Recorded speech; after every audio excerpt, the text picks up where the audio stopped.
Good morning बच्चों, आज हम पढ़ने जा रहे हैं केंद्रीय प्रवृत्ति के माप, जिसमें कि सबसे पहला टॉपिक है हमारा माध्य। आप सभी को पता है ये प्रश्न 6 नंबर की है, इसलिए आप इसमें विशेष ध्यान देने। माध्य में समांतर माध्य और माध्य एक ही चीज है। समांतर माध्य ज्ञात करने का सूत्र होता है आंकड़ों का योग बटे हुए आंकड़ों की संख्या, जो कि हम औसत में भी पढ़ते हैं प्रश्नों का योग बटे हुए प्रश्नों की संख्या के अंतर्गत। अब हमें अभी यही चित्र काम में लेना है, लेकिन अगर असतत श्रेणी दे रखी होगी तो उसके लिए हमने कक्षा 9 में एक सूत्र पढ़ा है, sigma i = 1 to n fi बटे i = 1 to n fi। और वही सतत श्रेणी के लिए माध्य ज्ञात करने के हमारे पास 3 तरीके होंगे, प्रत्यक्ष विधि, कल्पित माध्य विधि और पद विचलन विधि। इन तीनों विधियों के बारे में हम पढ़ेंगे, लेकिन इससे पहले हम पढ़ लेते हैं प्रश्नावली 17.1, जिसमें कि आपको सीधा सीधा समांतर माध्य का प्रयोग करना है। देखिए, सबसे पहला सवाल है इसका, जिसमें करीब के 10 छात्रों के अंक दिए गए हैं। 52, 75, 40, 70, 43, 40, 65, 35, 48 और 52। इसका आपको समांतर माध्य ज्ञात करना है, तो आपको बच्चों सूत्र क्या लगाना पड़ेगा? समांतर माध्य बराबर आंकड़ों का योग बटे हुए आंकड़ों की संख्या। तो चलिए, हमें पता है कि आंकड़ों की संख्या क्या है, आप सभी को पता है। आंकड़ों की संख्या सवाल में दे रखी है 10, और ये जो संख्याएं हैं इसे आप चाहें तो अलग से लिखकर एक बार टोटल करके देख सकते हैं, ताकि हमारी टोटल में कोई गलती नहीं आए। ये ध्यान रखें कि ये प्रश्नावली है सरल है, लेकिन आपको इसमें जोड़ बाकी में कुछ भी गलती, गुणे भाग में कोई गलती नहीं करनी है, ये आप विशेषतया ध्यान रखें। तो इन सबका योग करने पर मेरे पास आता है 520, तो इसका समांतर माध्य क्या आ जाएगा? 0 से 0 काटने पर 52। अब आप देखिए बच्चों, सवाल नंबर 1 का जैसे आपकी किताब में सवाल नंबर 2 और 4 इसी के जैसे है, तो आपको इसी के साथ 2 और 4 नंबर भी हल करना है। अब हम बात करें सवाल नंबर 3 की, जिसमें की संख्याएं दे रखी है आपको 3, 4, 8, 5, x, 3, 2 और 1। साथ ही साथ उस सवाल में आपको पहले ही दे रखा है कि जो इस सवाल का समांतर माध्य है वो दे रखा है 4। हमें हमारा फॉर्मूला ही यूज लेना है। क्या होता है फॉर्मूला? आंकड़ों का योग बटे हुए आंकड़ों की संख्या। चलिए, हम फॉर्मूला वापस से वही यूज दे रहे हैं, लेकिन इसमें x एक और आ रहा है, तो उसको आप अलग से जोड़ेंगे। देखिए कैसे, 3 + 4 + 8 + 5 प्लस x + 3 + 2 + 1 बटे हुए 8। आपको क्या करना है? इस 8 का वजन गुणा कर लेना है। 4 × 8 बराबर यहाँ आ जाएगा 26 + 1, तो 8 × 32 - 26 बराबर x। इसका मतलब क्या हो गया? x का मान क्या है आपके इस सवाल में? 6।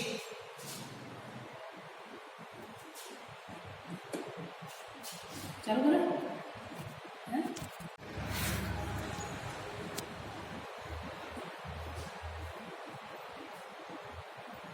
देखिए बच्चों, हम उससे आगे करने जा रहे हैं सवाल नंबर 5, जिसमें अनुक्रमांक 1 से 10 तक दिए गए हैं और प्राप्तांक दिए गए हैं 30, 28, 32,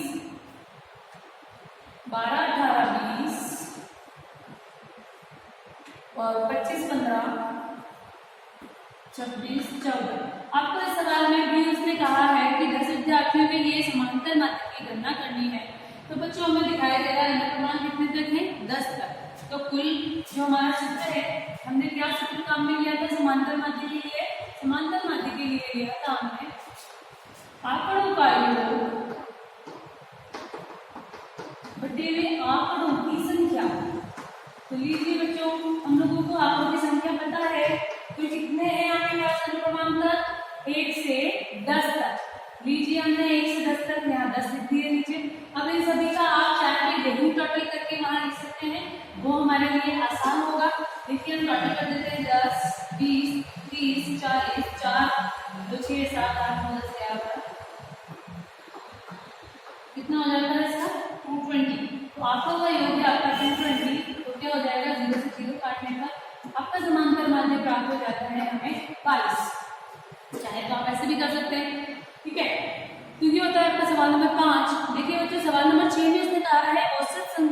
कीजिए।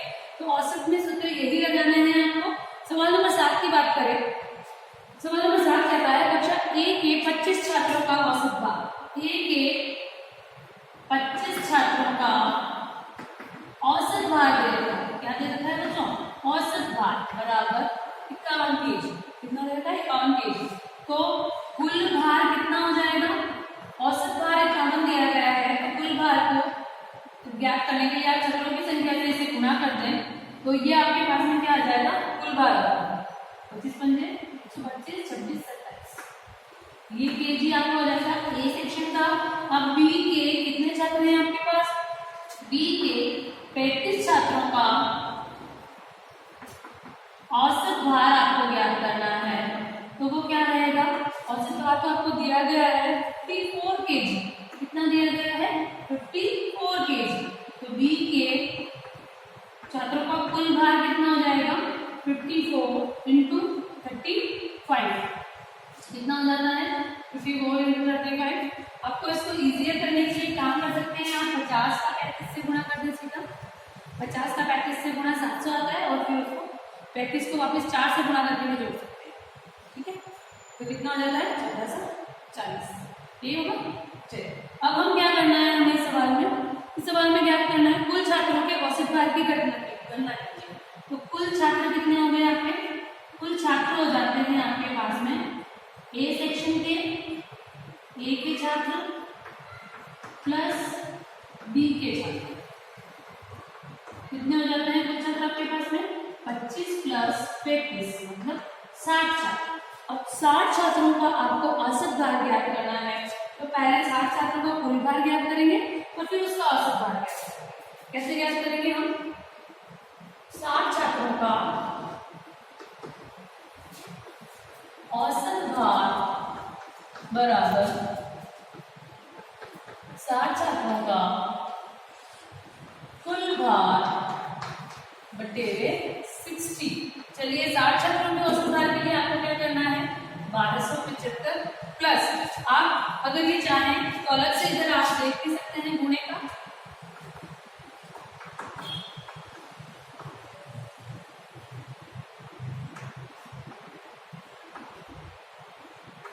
कितना हो जाता है? 1890। सही है, 1890 और 1275 आप जोड़ लेंगे और इसमें 60 की आप भाग दे देंगे, तो आपके पास में जो क्वेश्चन में आपको ज्ञात करना है वो आ जाएगा औसत भार। क्या आ जाएगा?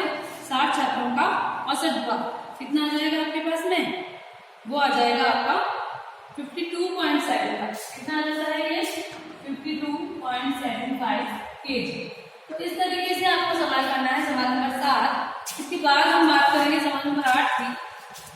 देखिए बच्चों, 5 संख्याओं का औसत 18 है। यदि एक संख्या हटा दी जाए तो औसत 16 हो जाता है।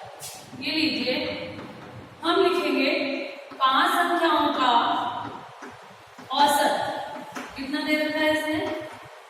औसत बराबर 18। ठीक है, और एक संख्या हटाने पर औसत मतलब 4 संख्याओं का औसत कितना दे रखा है उसने? 16। आपको कह रहा है कि हटाई गई संख्या ज्ञात करो। आपको क्या ज्ञात करना है? 5 संख्याओं का औसत 18 है, तो कुल मान कितना हो जाएगा 5 संख्याओं का? कुल मान के लिए आपको 18 को 5 से गुणा करना है, 18 90, और 4 संख्याओं का कुल भार ज्ञात करेंगे, कुल मान ज्ञात करेंगे, आप आएगा 64। अब देखिए बच्चों, 5 संख्याओं का कुल ये है और 4 संख्याओं का कुल ये है, तो हटाई गई संख्या आप आसानी से ज्ञात कर सकते हैं। हटाई गई संख्या बराबर 5 संख्याओं का कुल मान माइनस 4 संख्याओं का कुल मान। देखिए, आपके पास में दोनों के कुल मान ज्ञात है, तो क्या है वो दोनों? 90 माइनस 64। क्या संख्या आ जाएगी आपकी? 26। क्या हो जाएगी? वो जो संख्या हटाई गई संख्या है वो क्या हो जाएगी आपकी? 26। देखिए, 26 आ रहा है। गुड। इसके बाद में आपको सवाल नंबर 9 करना है बच्चों। जो 13 संख्याओं का माध्य दे रखा है और प्रत्येक में 3 जोड़ना है, इसका मतलब आप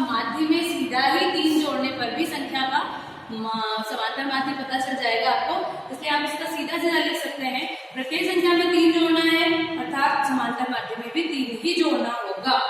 ठीक है, अब हम इससे आगे पढ़ने जा रहे हैं असतत श्रेणी के लिए माध्य, जिसका की फॉर्मूला हमने कक्षा 9 में भी पढ़ा है, sigma i = 1 to m fi और sigma i = 1 to m fi। सवाल देखते हैं हम, x की वैल्यूज दे रखी है और f की वैल्यूज दे रखी है। आपको क्या करना है, सारणी रूप में x × f करना है। बच्चों चूंकि अगर सवाल में गलती हो गई तो आपका सवाल गलत हो सकता है, इसलिए आप सीधे सीधे यहाँ पे गुणे के रूप में ही लिखें, ताकि आपको गुना भी सही है या नहीं चेक करने का मिल जाएगा और जोड़ करने में भी आसानी लगेगी। लीजिए हम प्रैक्टिकल कर देते हैं इसको। ये क्या हो जाता है आपका सिग्मा fi और xi, और इधर इसकी भी टोटल कर देंगे, सिग्मा fi = 5 और 4 9 10 11 12 13 14। अब आपका सीधा सीधा फॉर्मूला कौन सा लगाना है, माध्य वाला फॉर्मूला लगाएंगे आप। माध्य बराबर, हर जगह फॉर्मूला लिखना बहुत जरूरी है बच्चों, ध्यान दे लें। अगर आपने फॉर्मूला नहीं लिखा है तो फॉर्मूला का नंबर काटा जा सकता है, आपका हो जाता है 99/14, ये आ जाएगा आपका 7.07 माध्य। ठीक है गाइस, अब हम आगे बात करते हैं। इसी के आगे जब हम सवाल करने जा रहे हैं तो हम देखिए आप तकरीबन 2 प्रश्न आगे के आगे मैक्सिमम सवाल इसी पर आधारित है। चलिए हम इसी पे आधारित सवाल नंबर 4 को एक बार कर देते हैं। x है 0.1, 0.2, 0.3, 0.4, सॉरी ये तीसरा सवाल है, 0.1, 2, 3, 4 और 5 और 6। इसी के बिहार पर आपका f है 30, 60, 20, 40, 10 और 50। बच्चों आपको वापस से मैं एक बात दोहरा दूं, आपको यहाँ पे जब गुणा करना है तो गुणे में ध्यान रखना है कि हम यही गुणा करें, ताकि हमारा जो सवाल है उसमें कहीं गलती की संभावना कम हो जाए। देखिए xi fi करते हैं आप यहाँ पे 0.1 × 30, जब हम पॉइंट वाली संख्या से गुणा करते हैं तो पॉइंट 0 है, इधर एक पॉइंट पीछे चला जाता है 3.0, 0.2 × 60 तो 6 दूनी 12 होता है तो 1.20, इसके बाद है 0.3 × 20, 3 दूनी 6 होता है तो 0.60, सॉरी 6.0, इसके बाद आएगा 0.4 × 14 तो 4 × 16 1.6, इसके बाद आएगा 0.5 × 10 तो ये हो जाएगा आपका 5.0, इसके बाद है 0.6 × 50, 6 बजे 30 के हिसाब से 0। अब आप यहाँ पे कर देंगे सिग्मा fi और xi आपको करना है, जोड़ लीजिए, क्या आ जाएगा 5 × 8 और 8 16 17 18 19 19.8 हो जाता है। और इसके टोटल जब हम करेंगे तो 5 × 5 10 और 6 16 17 18 19 20 21 210। लीजिए आपके लिए आपको वापस से माध्य ज्ञात करना है, तो हम यहीं पे आपका माध्य ज्ञात कर लेते हैं।